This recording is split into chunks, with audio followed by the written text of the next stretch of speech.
সুপ্রিয় দর্শক, স্বাগত জানাচ্ছি। ভারত নিয়ন্ত্রিত কাশ্মীরের পেহেলগামে হামলার ঘটনার পর থেকেই উপমহাদেশ জুড়ে চরম উত্তেজনা বিরাজ করতে থাকে। ভারত পাকিস্তানের মধ্যে যুদ্ধ হৈ হৈ অবস্থানের মধ্যে শঙ্কা সত্যি হলো। ভারত পাকিস্তানে আক্রমণ করে বসলো। 7 মে পাকিস্তানের কাশ্মীরের 9টি স্থানকে লক্ষ্য করে মিসাইল হামলা করে ভারত। এর মাধ্যমে দক্ষিণ এশিয়াতে নতুন করে যুদ্ধের দামামা বেজে উঠল। ভারতের হামলায় দুদেশের কতটা ক্ষয়ক্ষতি হলো, হামলায় কোন কোন অস্ত্র ব্যবহার করছে ভারত, এসব বিষয় নিয়ে কি বলছে দেশ দুটি, সেই সঙ্গে পাকিস্তানের গোপন সব অস্ত্রের খবর এবং পারমাণবিক হামলার ভয়াবহ ফলাফল নিয়ে সাজিয়েছি এবারের পর্ব। দর্শক, চলুন চলে যায় মূল ভিডিওতে।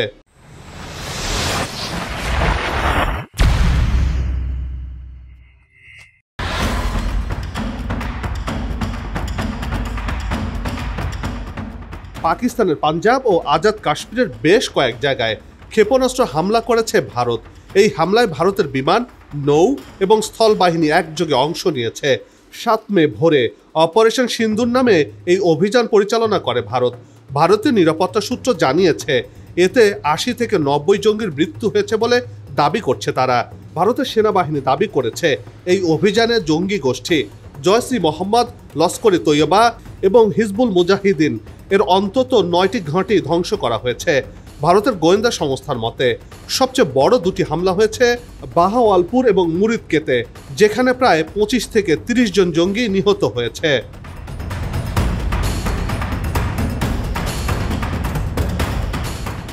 সংবাদ মাধ্যম ইন্ডিয়া টুডের খবরে বলা হয়েছে মুরিদকেতে অবস্থিত মসজিদ ও মার্কাজ তৈয়বা, যা লস্কর-ই-তৈয়বার আদর্শিক কেন্দ্র এবং দীর্ঘদিন ধরে পাকিস্তানের সন্ত্রাসের নার্সারি হিসেবে পরিচিত, সেটিকে সফলভাবে লক্ষ্যবস্তু করা হয়েছে এবং সেটাকে আঘাত করেছে ভারতীয় মিসাইল।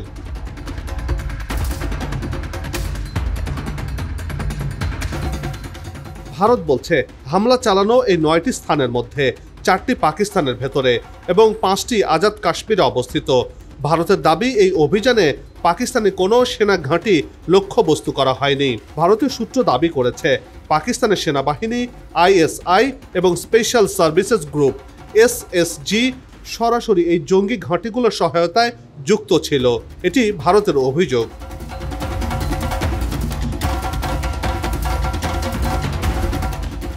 ভারতীয় সেনাবাহিনীর সামাজিক মাধ্যম এক্সে একটি ভিডিও পোস্ট করে বলেছে ন্যায় বিচার প্রতিষ্ঠিত হয়েছে। অন্যদিকে পাকিস্তান দাবি করেছে যে এই হামলায় তাদের 8 বেসামরিক নাগরিক নিহত হয়েছেন, যার মধ্যে একজন শিশুও রয়েছে। পাকিস্তান এই ঘটনাকে সরাসরি যুদ্ধ ঘোষণা হিসেবে অভিহিত করেছে।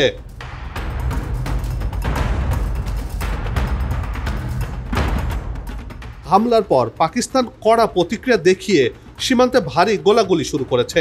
ভারতীয় সেনা সূত্রে জানা গেছে এই পাল্টা গুলিবর্ষণে ভারতের 3 বেসামরিক নাগরিক নিহত হয়েছেন। দুপক্ষের মধ্যে এখনও গুলির লড়াই চলছে বলে সর্বশেষ খবরে জানা গেছে। NDTVর এক প্রতিবেদনে বলা হয়েছে ভারত এই সামরিক অভিযানে উচ্চ এবং দীর্ঘ পাল্লার হামলা চালাতে সক্ষম বিভিন্ন অস্ত্র ব্যবহার করেছে। এই অস্ত্রগুলোর মধ্যে উল্লেখযোগ্য হল স্কাল্প ক্রুজ মিসাইল, হেমার বোমা এবং লইটারিং কমিউনিকেশন বা আত্মঘাতী ড্রোন।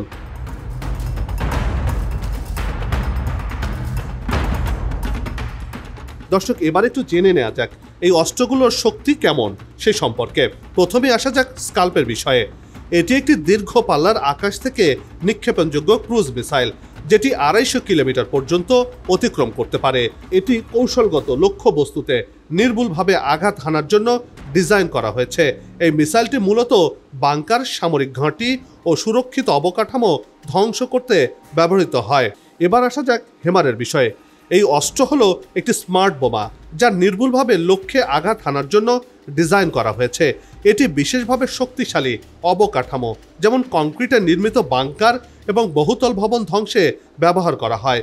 এই বোমা 50 থেকে 70 কিলোমিটার দূরত্ব পর্যন্ত লক্ষ্য বস্তুতে আঘাত হানতে সক্ষম।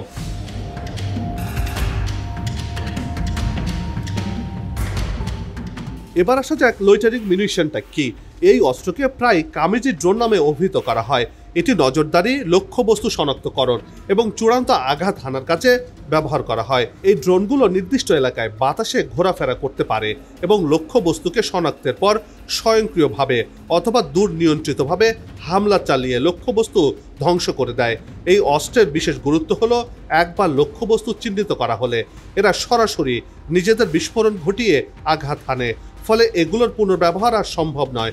অর্থাৎ আত্মঘাতী ড্রোনের মতোই এই অস্ত্রগুলো।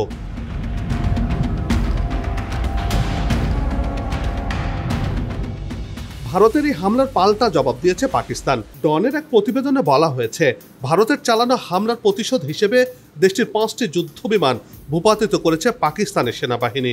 অর্থাৎ এর মাধ্যমে ভারতের 5টি যুদ্ধবিমান ধ্বংস করেছে পাকিস্তান, যার মধ্যে রয়েছে 3টি রাফায়েল এবং রাশিয়ান তৈরি একটি করে SU অর্থাৎ সুখোই Su-30 ও MiG-29 যুদ্ধবিমান। এই MiG-29 আবার সোভিয়েত আমলের তৈরি।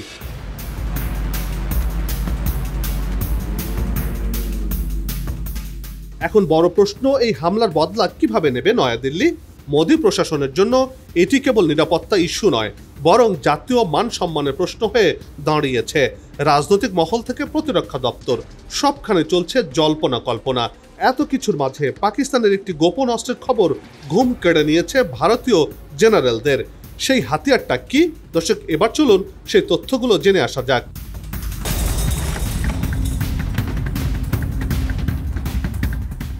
বিশ্লেষকদের মতে পাকিস্তান বিমান বাহিনীর যে অস্ত্রটি ভারতীয়দের ঘুম কেড়ে নিচ্ছে তা হলো airborne warning and control system, সংক্ষেপে যাকে অ্যাওয়াক্স বলা হচ্ছে। এটি মূলত একটি উড়ন্ত রাডার যা বিমান বাহিনীকে দেয় কয়েক গুণ বাড়তি সক্ষমতা। সম্প্রতি পাকিস্তানের ভয়ঙ্কর অস্ত্র নিয়ে সংবাদ মাধ্যম ইন্ডিয়া টুডে এবং দ্য ডিপ্লোম্যাট তাদের প্রকাশিত আলাদা প্রতিবেদনে এ তথ্য প্রকাশ করেছে।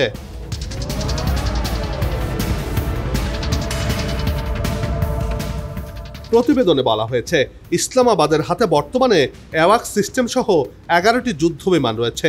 এসব বিমান পাকিস্তানের আকাশসীমায় টহল দেওয়ার সময় একটি মোবাইল কমান্ড সেন্টার হিসেবে কাজ করে থাকে। এতে বসানো রয়েছে সুইডেনে নির্মিত অত্যাধুনিক অ্যারে রাডার, যার ফলে মাঝ আকাশে যখন ভারতীয় জেট বিমান ঢোকে তখন সেগুলোকে দ্রুত শনাক্ত করে ফেলতে পারে পাকিস্তান। এর ফলে ভারত পাকিস্তান আক্রমণ করতে গেলেই তা প্রতিহত করার জন্য প্রস্তুতি নিতে পারবে বলে মনে করছেন বিশ্লেষকরা, যার কারণে ভারত পাকিস্তান থেকে এগিয়ে রয়েছে বলেও মনে করছেন তারা।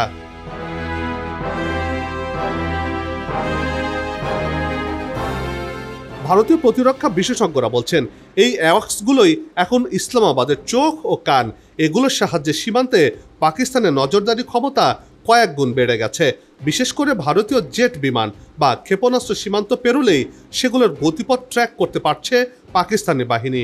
অ্যাওয়াক্স ব্যবস্থার কারণে বর্তমান সময়ে পাকিস্তান কিছুটা কৌশলগত সুবিধায় রয়েছে, যার কারণে অ্যাওয়াক্স ধ্বংস না করা পর্যন্ত পাকিস্তানের আকাশসীমায় অভিযান চালানো ভারতীয় জেট বিমানের জন্য কিছুটা ঝুঁকি রয়েছে বলে মনে করছেন ভারতীয় বিশ্লেষকরা।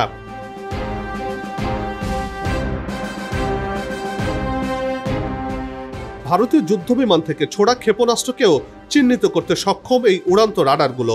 এর ফলে পাকিস্তানের থাকা বিভিন্ন এয়ার ডিফেন্স সিস্টেমকে সক্রিয় করা সহজ হয়, যার ফলে মাঝ আকাশেই সেই ক্ষেপণাস্ত্র ধ্বংস করার সুযোগ তৈরি হয়।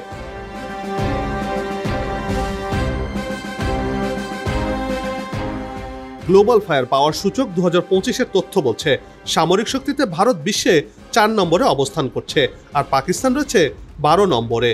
জনশক্তি, প্রতিরক্ষা বাজেট, বিমান, নৌবাহিনী ও স্থলসেনার দিক থেকে ভারতের সামর্থ্য পাকিস্তানের তুলনায় অনেক বেশি।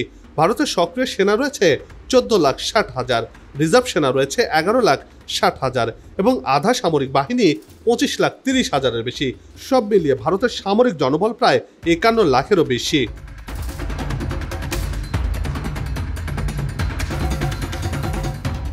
বিপরীতে পাকিস্তানের সক্রিয় সেনা রয়েছে 6,50,000 এবং রিজার্ভ সেনা রয়েছে প্রায় 5 লাখ। আধা সামরিক বাহিনী সহ মোট জনবল 13 লাখের আশেপাশে। পাকিস্তানের অর্থনৈতিক সংগ্রাম, তুলনামূলক ছোট জনশক্তি, পুরনো সামরিক সরঞ্জাম ও আঞ্চলিক উত্তেজনা তার সামরিক সক্ষমতায় বাধা হয়ে রয়েছে বলে মনে করছেন সামরিক বিশ্লেষকরা।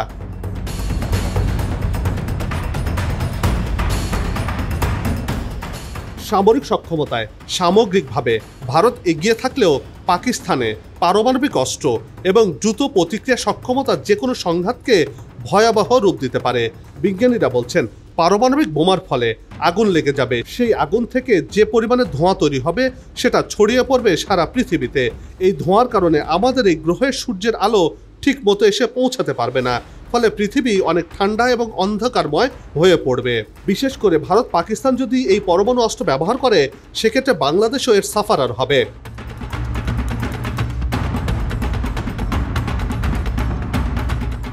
কূটনৈতিক তৎপরতার মাধ্যমে দুই দেশের যুদ্ধ যদি বন্ধ করা না যায়, তাহলে আগামীতে শুধু ভারত পাকিস্তান নয়, পুরো বিশ্বই ভয়াবহ বিপর্যয়ের মধ্যে পড়বে।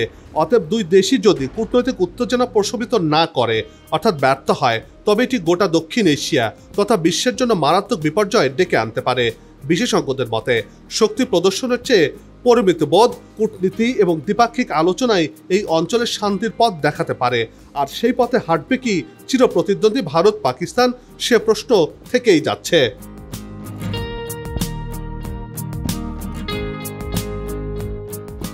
বন্ধ হোক যুদ্ধ, বিগ্রহ, হানাহানি, শান্তিময় হোক বিশ্ব, এমন প্রত্যাশা রেখে পর্ব থেকে বিদায় নিচ্ছে। তবে যাবার আগে সে একই অনুরোধ, যেখানে সেখানে ময়লা আবর্জনা ফেলবেন না, পরিবেশের ক্ষতি করবেন না, অযথা হর্ন বাজাবেন না, আপনার দেশে সৌন্দর্য রক্ষায় পোস্টার লাগানো থেকে বিরত থাকুন। যদি চ্যানেলটিতে নতুন হয়ে থাকেন, ভিডিওটি ভালো লাগে, তাহলে চ্যানেলটি সাবস্ক্রাইব করে ভালোবাসায় আবদ্ধ করবেন। ভালো লাগা না লাগার বিষয়টি কমেন্টে লিখে জানাবেন। কি ধরনের ভিডিও দেখতে চান তাও জানানোর অনুরোধ রইল। আগামীতে আবারও হাজির হব নতুন কোনো খবরের বিশ্লেষণ নিয়ে। নিজে ভালো থাকুন, দেশকে ভালো রাখুন, আর আমাদের সাথেই থাকুন। ধন্যবাদ।